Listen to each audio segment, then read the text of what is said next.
नमस्कार मित्रांनो, तर अंगणवाडी सेविका व मदतनीस यासाठी भरती होणार आहे. तर त्यासाठी काय काय आवश्यक कागदपत्र या ठिकाणी लागणार आहे, काय काय अटी असणार आहे, काय काय वय या ठिकाणी लागणार आहे, शिक्षण झालं, या सगळ्या गोष्टी आजच्या व्हिडिओमध्ये आपण डिस्कस करणार आहोत. तर डायरेक्टली मी तुम्हाला स्क्रीनवरती इथे घेऊन जातोय. तर इथे बघू शकतात की महिलांसाठी ही सुवर्ण संधी आहे जी काय भरती होणार आहे. तर महाराष्ट्र राज्य महिला व बाल विकास विभागाने अंगणवाडी सेविका मदतनीस पदासाठी इथे भरती निघालेली आहे. तर अंगणवाडी सेविकासाठी 5,639 जागा असणार आहेत आणि अंगणवाडी मदतनीस याच्यासाठी 13,243 जागा इतक्या भरल्या जाणार आहेत. ओके, त्याच्यानंतर आपण इथे पाहूयात की काय काय दिलेलं आहे. जसं की आपल्याला सगळ्या शिक्षण काय लागणार आहे, वयोमर्यादा काय आणि सगळ्या इतर अटी इथे आपल्याला समजून घ्यायच्या. शैक्षणिक पात्रता झालं तर अंगणवाडी मदतनीससाठी कमीत कमी 12वी पास असणं गरजेचं आहे. जसं की 12वी पास पूर्ण पाहिजे, सोबतच मराठी भाषा विषयासह परीक्षा उत्तीर्ण केलेली पाहिजे. म्हणजेच मराठी हा विषय जो आहे, भाषा जी आहे या ठिकाणी त्यामधून तुमचं उत्तीर्ण केलेलं असणं गरजेचं आहे. आता उच्च शिक्षण ज्यांचं झालेलं, जसं की 12वीवरून ज्यांचं पदवी आहे किंवा ग्रॅज्युएशन झालेलं आहे, पोस्ट ग्रॅज्युएशन झालेलं आहे, त्या विद्यार्थ्यांना इथे त्याचं गुणपत्रक झालं, प्रमाणपत्र झाले, सगळे कागदपत्र इथे आपल्याला सादर करायचे. ज्यांचं 12वी झालेलं आहे त्यांनी 12वीचं सर्टिफिकेट द्यायचं आहे आणि ज्यांनी 12वीवरून ग्रॅज्युएशन केलेलं आहे, पोस्ट ग्रॅज्युएशन केलेलं आहे, त्यांना सगळे रिलेव्हंट डॉक्युमेंट इथे सादर करायचे आहेत. आणि अंगणवाडी जे केंद्र आहेत त्याच्यामध्ये कमीत कमी 50%हून अधिक मुलं मराठी व्यतिरिक्त इतर भाषा बोलतात.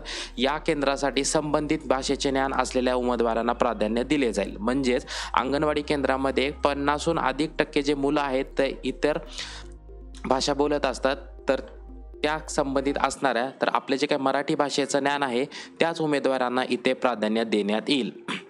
वयोमर्यादा इथे बघून घेऊयात.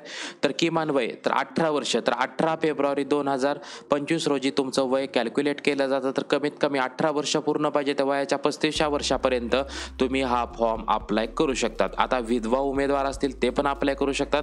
तर कमीत कमी 40 वर्ष, जास्तीत जास्त 40 वर्ष वय असेल तरी तुम्हाला इथे अप्लाय करता येणार आहे. स्थानिक रहिवासी अट दिलेली आहे त्यांनी. महत्त्वाचं म्हणजे उमेदवार संबंधित महसुली गावातील ग्रामपंचायत नव्हे, स्थानिक रहिवासी असावा. स्थानिक रहिवासी असणं गरजेचं आहे. सोबतच आपल्याला रहिवासी प्रमाणपत्र म्हणजे डोमिसाइल सर्टिफिकेट इथे आपल्याला सादर करायचे. लहान कुटुंबाची अट त्यांनी घातलेली आहे. महत्त्वाचं म्हणजे उमेदवारात जास्तीत जास्त 2 हयात अपत्य असणे आवश्यक आहे. उमेदवार जो आहे त्याला 2 मूल किंवा हे असणं, हयात असणं, अपत्य असणे गरजेचं आहे. आणि 2 हयात अपत्यापेक्षा जास्त असल्यास उमेदवारास अयोग्य ठरेल. म्हणजे 2 पेक्षा जास्त अपत्य असतील तर त्यांना इथे अप्लाय करता येणार नाहीये. आणि लहान कुटुंब प्रमाणपत्र आपल्याला इथे जोडणे आवश्यक आहे. अर्ज प्रक्रिया जी आहे ती अद्यापही सुरू झालेली नाहीये, परंतु त्याचा जो नमुना असतो, जो काही फॉर्म असतो, तो सगळा अर्ज आपल्याला कागदपत्रासोबत इथे आपल्याला कार्यालयात सादर करायचा आहे. आणि अर्धवट माहिती असेल त्यांचा अर्ज बाद होऊ शकतो. जे काही कागदपत्र या ठिकाणी जोडणार नाही, जे काही रहिवासी प्रमाणपत्र मी आता सांगितलं ते सगळे जोडणार नाहीयेत, अर्धवट तुम्ही फॉर्म भरून कार्यालयात सादर करताय, त्यांचे अर्ज या ठिकाणी बाद केले जाणार आहे.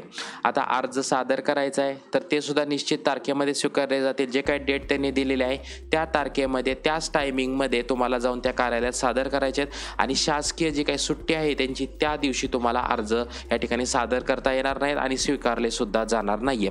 निवड प्रक्रिया ही तुमची अंतिम निवड केली जाते. म्हणजे जे काही तुम्हाला मार्क्स पडलेले आहेत त्या मार्कानुसार तुमची अंतिम निवड केली जाते. आणि अंतिम निकाल जो असतो, जो काही फायनल मेरिट लिस्ट असते, ती सुद्धा सरकारच्या निर्देशानुसार घेतली जाईल. आणि निर्धारित कालावधीनंतर कोणत्याही अर्जातील दुरुस्त्या अथवा नवीन कागदपत्र स्वीकारली जाणार नाही. म्हणून सांगतोय, जे काय कागदपत्र तुम्ही या ठिकाणी देताय त्यांना सॉफ्ट कॉपीमध्ये, हार्ड कॉपीमध्ये अटेस्टेड करून देताय, ती सगळी कागदपत्र ओरिजिनल प्रूफ असणं गरजेचं आहे. त्याच्यानंतर तुम्ही अर्जात दुरुस्ती करताय, नवीन कागदपत्र त्यांच्यापुढे सादर करताय, ती कोणतेही या ठिकाणी ॲक्सेप्ट केले जाणार नाहीये. निवडीनंतरच्या अटी, जसं की तुमची निवड झाली आहे, त्याच्यानंतर पंचायत राज संस्थामध्ये जसं की जिल्हा परिषद, पंचायत समिती, ग्रामपंचायत या पदावर कार्यरत असलेल्या उमेदवारांनी त्यांच्या पदाचा राजीनामा द्यावा लागणार आहे. त्याच्यानंतर भरती प्रक्रियेच्या दरम्यान राज्य आणि केंद्र सरकारच्या धोरणानुसार बदल किंवा सुधारणा करण्यात आल्यास ते उमेदवारांना लागू राहील. जे काही बदल होतील केंद्र सरकारच्या धोरणानुसार, त्याच्यामध्ये काही सुधारणा झाले, बदल झाले, तर ते उमेदवाराला इथे लागू राहील. आणि भरती प्रक्रियेदरम्यान काही अडचणी आल्यास अंतिम निर्णय शासन निर्देशानुसार घेतला जाईल. आता जे काही मध्ये भरती दरम्यान काय अडचण झाली असेल, मेरिट लिस्ट चुकली असेल, जे काय प्रॉब्लेम असतील त्याचे निर्णय सुद्धा शासना निर्देशनानुसार केले जातील. पदाचा स्वरूप व लाभ. आता ही जी काही पदं आहेत ही मानधन तत्वावर असतील, त्याप्रमाणे तुमच्या कामानुसार तुम्हाला मानधन दिलं जातं. त्याच्यामध्ये या पदासाठी कोणतेही वेतन, भत्ते, निवृत्ती वेतन मिळणार नाही. म्हणजे एक्स्ट्रा जे काही भत्ता असतो, निवृत्ती वेतन असतं, त्या पदाला मिळणार नाहीये. आणि बालविकास प्रकल्प अधिकारी यांनी दिलेले अनुभव प्रमाणपत्र ग्राह्य धरले जाईल. याच्या अगोदर तुम्ही कुठं काम केलं असेल त्याचं प्रमाणपत्र देऊ शकतात, किंवा हे काम मिळाल्यानंतर तुम्हाला त्यांच्यातर्फे अनुभव प्रमाणपत्र हे दिलं जातं. आता महत्त्वाचे मुद्दे दिलेले 4 पॉईंटमध्ये त्यांनी कव्हर केलेले आहे. एका उमेदवाराने फक्त एकच अर्ज करायचा आहे. ओके, तर ज्या ह्याच्यातून तुम्ही अप्लाय करताय, पंचायत असेल ते असेल, त्याच्यामधून एका उमेदवाराने एकदाच अप्लाय करायचा, या ठिकाणी एकच अर्ज भरायचा आहे. आणि भरती प्रक्रियेमधील रिक्त पदांमध्ये इथे बदल होऊ शकतो. जे काही सीट्स असतील त्या सीटमध्ये इथे कमी जास्त होऊ शकतं असं त्यांनी सांगितलेलं आहे. आणि माहिती तुम्ही चुकीची भरलेली आहे, मगाशी सांगितलं कागदपत्र चुकीचे भरताय, डुप्लिकेट माहिती टाकताय, त्यांचे अर्ज इथे रद्द केले जातात. आणि विधवा आणि अनाथ असाल तुम्ही विधवा असाल, अनाथ उमेदवार असाल, तर तुम्हाला सक्षम प्राधिकरणाने दिलेले प्रमाणपत्र जोडणे आवश्यक आहे. म्हणजे विधवा असाल त्याच्यासाठी कागदपत्र जोडायचे, आपल्याला रहिवासी आहे त्याच्यासाठी डोमिसाईल जोडायचे, तर सगळे कागदपत्र इथं आपल्याला रिलेव्हंट अपलोड करायचे. ओके, तर ही झाली या ठिकाणी प्रोसेस. तर सीट परत एकदा लक्षात घेऊया. तर सीट काय काय दिलेले आहेत त्यांनी, सीट एकदा लक्षात ठेवायचे. आणि सगळे रिलेव्हंट डॉक्युमेंट मी इथं सांगितले. शिक्षण काय लागणार आहे, सगळ्या गोष्टींवरती आपल्या या ठिकाणी डिस्कशन झालेलं आहे. लवकरात लवकर फॉर्म ॲक्सेप्ट करायला सुरू होतील. त्या टायमाला प्रत्येक जिल्ह्यावरती सेपरेट व्हिडिओ बनवायचा मी नक्की या ठिकाणी प्रयत्न करेन. सोबतच रिक्रुटमेंट आणि फॉर्म जो असणार आहे आणि काय काय कागदपत्र लागणार आहे एकदम फुल प्रूफ मी त्या ठिकाणी व्हिडिओ प्रत्येक जिल्ह्यावरती बनवायचा प्रयत्न करेल. जागांवरती लक्ष घेऊया. अंगणवाडी सेविका 5,639 आणि अंगणवाडी मदतनीस 13,243, म्हणजे जवळपास 18 ते 19,000 जागा या ठिकाणी त्यांनी काढलेल्या आहे. लवकरात लवकर ह्या संधीचा फायदा घ्यायचा आहे. काही समजलं नसेल व्हिडिओ सेक्शनमध्ये तुम्ही नक्की कमेंट करू शकता.